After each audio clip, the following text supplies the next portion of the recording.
Perkenalkan, nama saya Dian Restu Aji dari Universitas Dianuswantoro. Kali ini saya akan melakukan klasifikasi data menggunakan metode Decision Tree. Untuk dataset yang saya gunakan adalah CDC Diabetes Health Indicator dari uic.edu.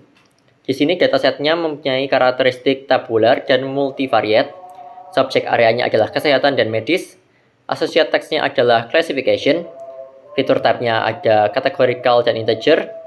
Jumlah datanya ada 253.000 data sekian dengan jumlah fitur sebanyak 21 fitur. Untuk dataset ini hash missing value-nya adalah 0, jadi tidak ada missing value dalam dataset ini. Untuk target variabelnya ada diabetes binary. Kurang lebih seperti ini untuk isi datasetnya. Langsung saja kita mulai. Pertama yang kita lakukan adalah definisi variabel. Untuk folder name yang saya gunakan adalah sebagai berikut. Lalu kita mengimpor library yang kita butuhkan seperti Pandas, NumPy, Matplotlib, dan Seaboard. Selanjutnya kita baca dataset dari Google Drive. Seperti ini, nama file yang kita gunakan dari dataset ini. Separatornya adalah koma di sini. Lalu NA value-nya adalah tanda tanya. Karena hash missing value-nya 0, jadi untuk NA value-nya tidak ada di sini. Coba kita cari. Biasanya adalah senjatanya. Sepertinya tidak ada. Lalu kita definisikan head sebagai berikut. Untuk data teratas. Selanjutnya kita definisikan info. Di sini tertera bahwa tipe dari semua fiturnya adalah float 64, yang berarti semua data bertipe numerik. Lalu kita baca informasi missing value. Karena hash missing value-nya 0, jadi otomatis di sini untuk missing value-nya tidak ada untuk semua fitur. Dan otomatis juga persentase missing value-nya juga 0 untuk semua fitur. Selanjutnya kita masuk dalam unit 2, menelaah data. Analisis deskriptif numerik. Oke, di sini ada deskriptif untuk dataset kita, untuk rata-rata, lalu persebaran data, nilai minimum, kuartal pertama, kuartal kedua atau median, kuartal ketiga, dan nilai maksimum data. Lalu selanjutnya di sini ada analisis deskriptif objek. Karena kita tidak ada data berupa objek, maka kita bisa lewati saja. Berikutnya kita distribusi target variabel. Untuk target variabelnya adalah diabetes binary. Isinya untuk pasien yang tidak terkena diabetes ada sebanyak 86%. Dan pasien yang terkena diabetes ada di angka 13%. Tipe datanya adalah float atau numerik. Lalu kita visualisasikan distribusi numeriknya. Untuk histogram variabel numerik seperti ini, persebaran datanya. Contoh untuk HPP di sini untuk nilai 0 ada sebanyak 150 data. Dan untuk 1 ada di sekitaran 100.000 data. Untuk bar plot untuk variabel kategorikal, karena data kita adalah numerik, maka bisa kita skip juga. Selanjutnya kita analisis korelasi dengan menggunakan variabel numerik. Di sini ada correlation matrix of numeric feature. Kurang lebih seperti ini untuk persebaran data korelasinya. Lalu kita menganalisis hubungan numerik dengan target variabel. Di sini kita menghubungkan untuk diabetes binary dan semua fitur yang ada. Di sini salah satu contohnya adalah ini, BMI dengan diabetes binary kita sebagai target. Di sini terlihat untuk persebaran datanya pada kuartal pertama, kuartal kedua atau median, dan kuartal ketiga.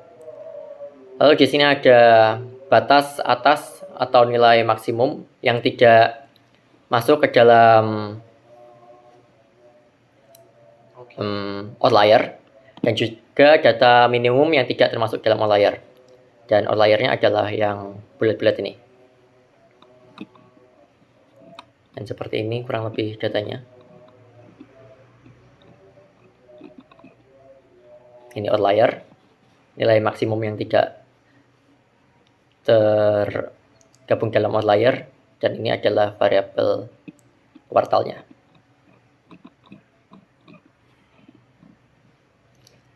Selanjutnya kita lanjut pada analisis hubungan objek dengan target variabel.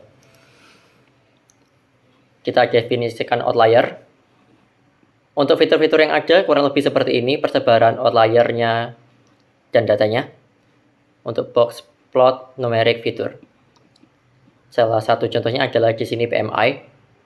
Ini adalah persebaran untuk kuartal 1, 2, dan 3. Lalu ini nilai maksimum yang tidak termasuk dalam outlier. Dan yang satu ini adalah nilai minimum yang tidak termasuk outlier. Dan yang hitam ini adalah outliernya. Begitu juga untuk fitur yang lain. Kita masuk dalam unit 3 adalah memvalidasi. Kita periksa missing value-nya yang telah dipaparkan tadi bahwa untuk hash missing value-nya adalah 0, jadi persentase dan total missing value-nya adalah 0.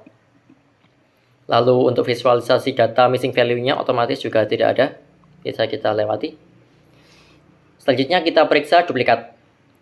Untuk duplikasi dalam dataset ini, jumlah baris duplikatnya ada 24.000 sekian data. Dengan contoh baris duplikatnya ada di baris kelima, 25, 29, dan seterusnya. Seperti ini kurang lebih. Kita validasi lagi tipe datanya. Di sini tertera float atau semua data dalam fitur kita berupa data numerical. Selanjutnya kita ada validasi nilai range. Untuk nilai range sendiri di sini tertera dalam list kita. Salah satu contohnya adalah range nilai untuk high call, di sini caloric. Di nilai minimumnya ada 0 dan nilai maksimumnya ada 1. Lalu contoh selanjutnya adalah genetical health dengan nilai minimumnya 1 dan maksimalnya 5. Dan begitu juga data yang lain. Kita masuk dalam unit 5 adalah membersihkan data. Kita menangani missing value karena hash missing value-nya 0. Kita bisa lewati bagian ini untuk missing value sebelum pembersihan dan sesudah pembersihannya 0 atau tidak ada data yang dibersihkan atau missing di sini. Menangani outlier, kali ini saya tidak akan menangani outlier. Jadi kita bisa skip bagian ini. Selanjutnya adalah menangani duplikasi. Di atas tadi tertera ada 24.000 data sekian yang merupakan data duplikat. Lalu kita menghapus data tersebut hingga mendapatkan total akhir data yaitu 229.000 data sekian. Lalu kita definisikan informasinya. Seperti ini kurang lebih. Non-nullnya sudah lengkap semua, tidak ada missing value. Lalu kita validasi pembersihan. Di sini kita definisikan head-nya, kurang lebih seperti ini. Selanjutnya kita simpan data yang sudah kita bersihkan dengan nama diabetes binary clean CSV. Lalu unit 6 adalah mengkonstruksi data. Karena data yang kita gunakan adalah data berupa numerik, kita tidak usah mentransformasikan data non-numerik lagi menjadi data numerik. Kita bisa skip untuk unit 6 yang atas. Kita cek kembali korelasi data kita. Seperti ini kurang lebih. Untuk korelasi bernilai 1 berarti tingkat kesamaannya tinggi. Atau korelasi positif. Untuk 0 korelasi negatif dan negatif 1 sangat negatif. Seperti ini kurang lebih persebarannya. Selanjutnya kita menghapus fitur bernilai konstan. Jika ada fitur yang bernilai konstan atau tetap, kita bisa menghapusnya untuk mengurangi duplikasi dan memaksimalkan data kita, supaya menghindari adanya overfitting. Kita definisikan head setelah mengurangi data yang konstan, seperti ini. Selanjutnya kita menghapus fitur berkorelasi tinggi. Kita menghapus fitur berkorelasi tinggi supaya hampir sama seperti variabel konstan, yaitu menghindari overfitting dan juga membersihkan data kita supaya metode yang kita gunakan bisa maksimal. Di sini kita drop dulu diabetes binary sebagai target agar tidak ikut terhapus. Lalu kita panggil fitur yang di atas dari 0,5 sebagai fitur yang berkorelasi tinggi. Di sini saya menggunakan 0,5, yaitu terdapat physical health. Lalu kita bisa drop atau remove data tersebut. Lalu kita definisikan informasinya. Di sini untuk physical health sudah tidak ada dari list fitur di sini. Tinggal 20 fitur. Yang berarti kita sudah menghapus fitur yang berkorelasi tinggi, yaitu saya pilih 0,5. Lalu kita deskripsikan lagi untuk jumlah data sebanyak 229.000 sekian data.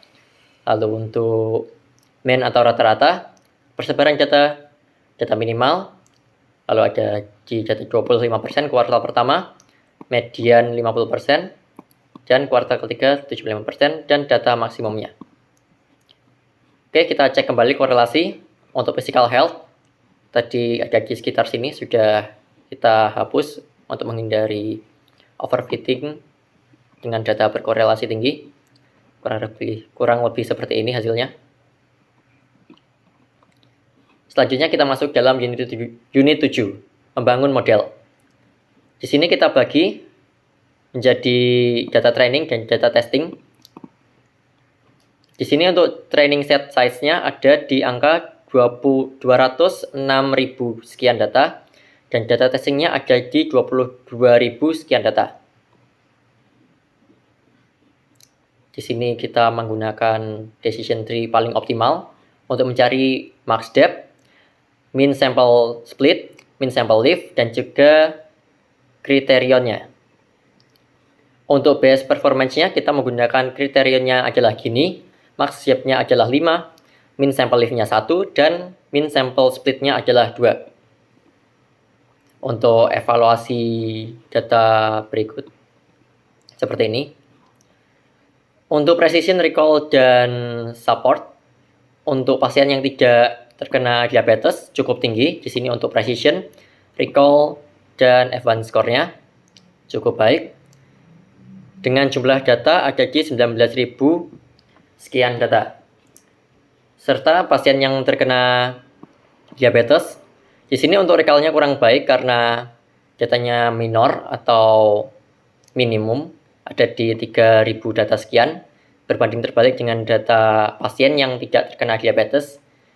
Jadi dia lebih konstan, dia lebih condong ke arah pasien yang tidak terkena diabetes.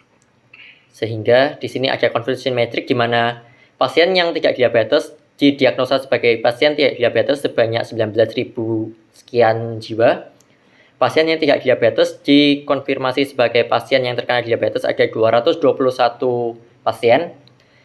Lalu pasien yang tidak diabetes dikonfirmasi sebagai pasien diabetes ada di angka 3.170 pasien. Di sini ada salah diagnosa di mana dia diabetes tapi didiagnosa tidak diabetes, serta pasien yang diabetes betul didiagnosa diabetes sebanyak 340 data. Di sini visualisasi untuk decision tree-nya kurang lebih seperti ini.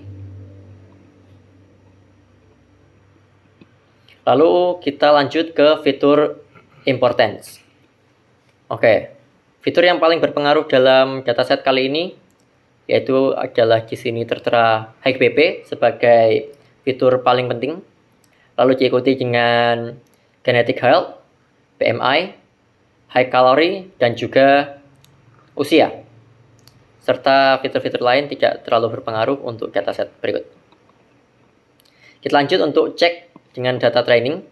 Di sini untuk akurasi, precision, dan recall untuk data training ada di angka 85%, yang berarti cukup baik.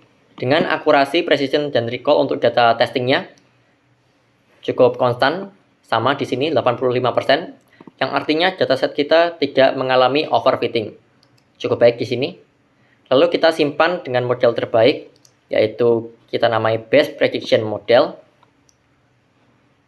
Selanjutnya kita model tanpa optimasi.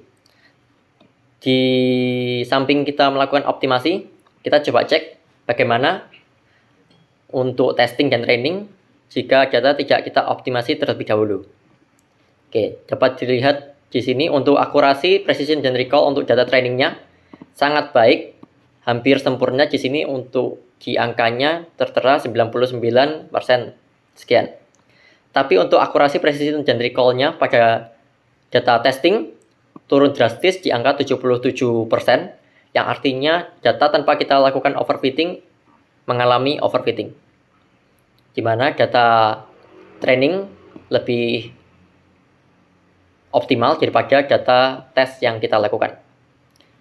Dari hasil pelaporan komparasi optimal dengan tanpa optimal seperti ini, untuk training akurasi dan tes akurasi, machine learning data optimal seperti ini, cukup konstan, cukup baik dia. Lalu untuk machine learning data biasa seperti ini mengalami overfitting. Begitu juga di sini kita bandingkan untuk akurasi, recall, dan precision untuk yang telah kita optimasi dan data originalnya. Oke. Di sini visualisasi data untuk model training akurasi dan juga tes akurasi untuk machine learning yang telah kita optimasi dan machine learning tanpa optimasi.